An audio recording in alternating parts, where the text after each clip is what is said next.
दोस्तों नमस्कार। राजस्थान में नेता प्रतिपक्ष हैं टीकाराम जूली। जिला प्रमुख से लेकर नेता प्रतिपक्ष तक का उनका सफर जो तय हुआ है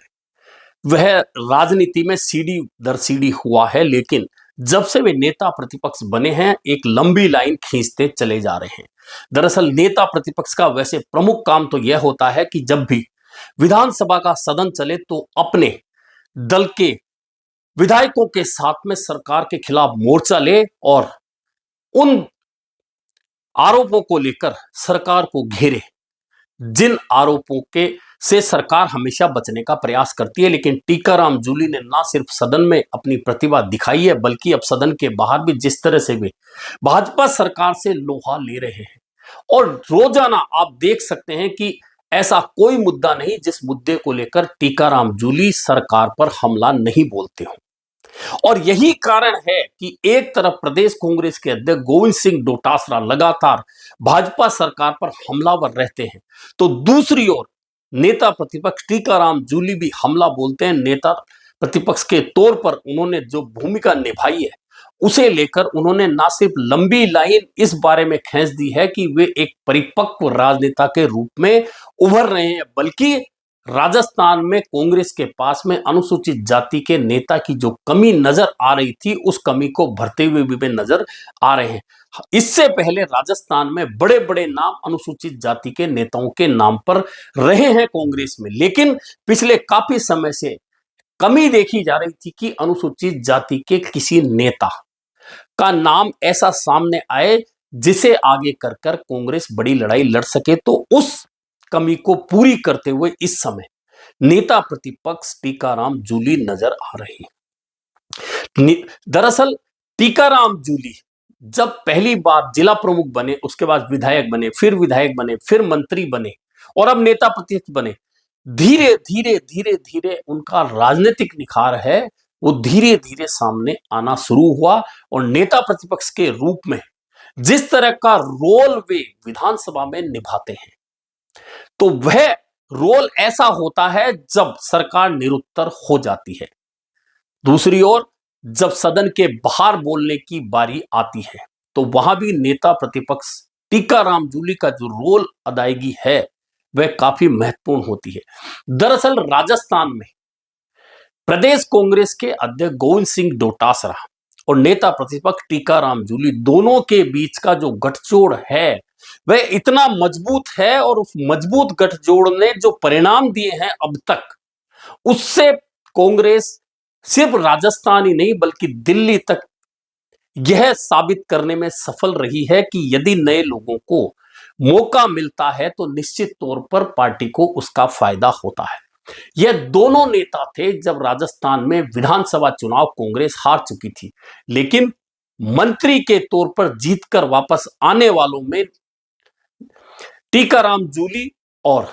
चूंकि मंत्री पद से तो हट चुके थे लेकिन प्रदेश कांग्रेस अध्यक्ष के रूप में गोविंद सिंह डोटासरा चुनाव जीतकर आए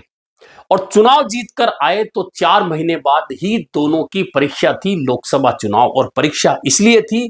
क्योंकि 2014 और 2019 दोनों लोकसभा चुनाव में राजस्थान में कांग्रेस का खाता नहीं खुल पाया था। ऐसे में इन दोनों नेताओं के ऊपर जो भार था कि राजस्थान से कांग्रेस का खाता खुले और लोकसभा का सांसद जीतकर जाए,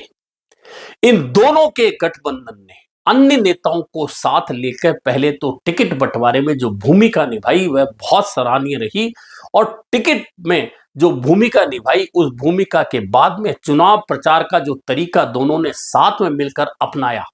उसका नतीजा यह आया कि जहां कांग्रेस आलाकमान ये सोचता था कि राजस्थान में क्या पार्टी खाता खोल पाएगी 10 साल बाद, तो खाता खोलने की बात तो छोड़िए, सीधी कांग्रेस की झोली में ना सिर्फ 8 लोकसभा के सांसद आए बल्कि इंडिया गठबंधन के खाते में 11 सांसद लोकसभा में जीत कर गए और 4 सीटें ऐसी रही जहां मार्जिन बहुत कम हार जीत का रहा। अगर वे सीटें भी कांग्रेस और इंडिया गठबंधन की झोली में आती तो कांग्रेस का खाता भी बढ़ता और इंडिया गठबंधन का भी खाता बढ़ता। लेकिन इन दोनों की जोड़ी और चुनावी प्रचार और दोनों के बीच में जो गठबंधन हुआ, जो गठजोड़ हुआ, दोनों के बीच में समझदारी पनपी, उसका फायदा निश्चित तौर पर कांग्रेस को लोकसभा चुनाव में हुआ। उसके बाद में राजस्थान में निकाय और पंचायत चुनाव का अभी इंतजार है। लेकिन चूंकि पहले तो राजस्थान की भाजपा सरकार एक प्रदेश एक चुनाव के नाम पर लगातार चुनाव को टालती रही है, और अब चूंकि राजस्थान में एसआईआर प्रक्रिया शुरू हो चुकी है, यह प्रक्रिया फरवरी तक होगी, और प्रक्रिया जब यह फरवरी तक पूरी होगी उसके बाद में ओबीसी आयोग अपना काम करेगा। ओबीसी आयोग जब रिपोर्ट देगा उसके आधार पर फिर लॉटरी होगी, आरक्षण होगा, और उसके बाद में निकाय और पंचायत चुनाव हो पाएंगे। ऐसे में यह दोनों की जोड़ी जो लोकसभा चुनाव में कमाल करके आई है, उसे अब आगे अभी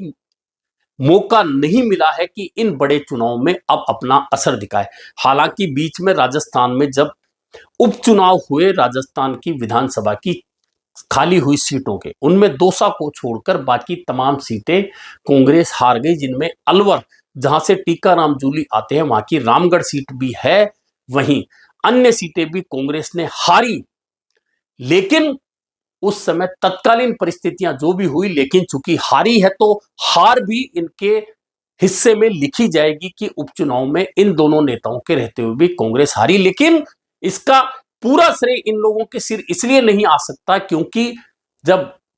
विधानसभा उपचुनाव हुए तो उस समय टिकटों का बंटवारा जो भी हुआ वह सिर्फ स्थानीय सांसद और स्थानीय नेताओं की मर्जी के आधार पर हुआ। ऐसे में प्रदेश कांग्रेस अध्यक्ष के तौर पर गोविंद सिंह डोटासरा मौजूद थे, नेता प्रतिपक्ष के रूप में टीकाराम जूली मौजूद थे। ऐसे में इनकी भागीदारी तो कही जाएगी, लेकिन सिर्फ इनकी वजह से ये सीटें हारी यह नहीं कहा जा सकता। कुल मिलाकर जो राजस्थान में इस समय कांग्रेस में नेता प्रतिपक्ष टीकाराम जूली और प्रदेश कांग्रेस अध्यक्ष गोविंद सिंह डोटासरा के बीच में जो गठजोड़ चल रहा है, जो समझदारी चल रही है, दोनों मिलकर जिस तरह से कांग्रेस के सम्मेलनों में जाते हैं, प्रचार करते हैं, उसे लेकर कांग्रेस का जो नया आदमी जुड़ने के लिए तैयार है,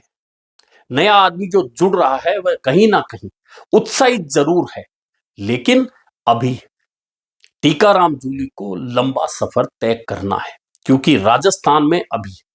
विधानसभा चुनाव होने में 3 साल से ज्यादा का समय है। निश्चित तौर पर अनुसूचित जाति के नेता के तौर पर एक नया नाम, एक मजबूत नाम बनकर वे उभरे हैं,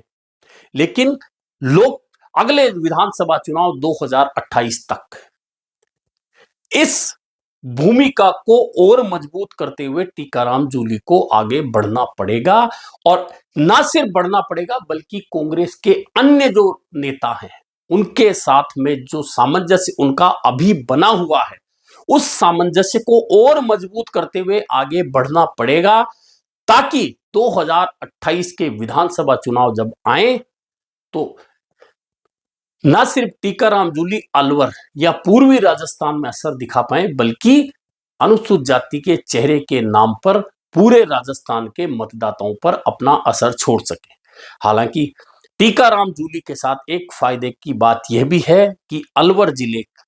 से वे आते हैं, और भंवर जितेंद्र सिंह भी अलवर जिले से आते हैं, जो कांग्रेस साला कमान के बेहद नजदीकी नेताओं में से एक माने जाते हैं। और भंवर जितेंद्र सिंह के साथ में सामंजस्य टीकाराम जूली का लंबे समय से बना हुआ है, और यह सामंजस्य भी निश्चित तौर पर पार्टी के लिए फायदे का सौदा बना हुआ है।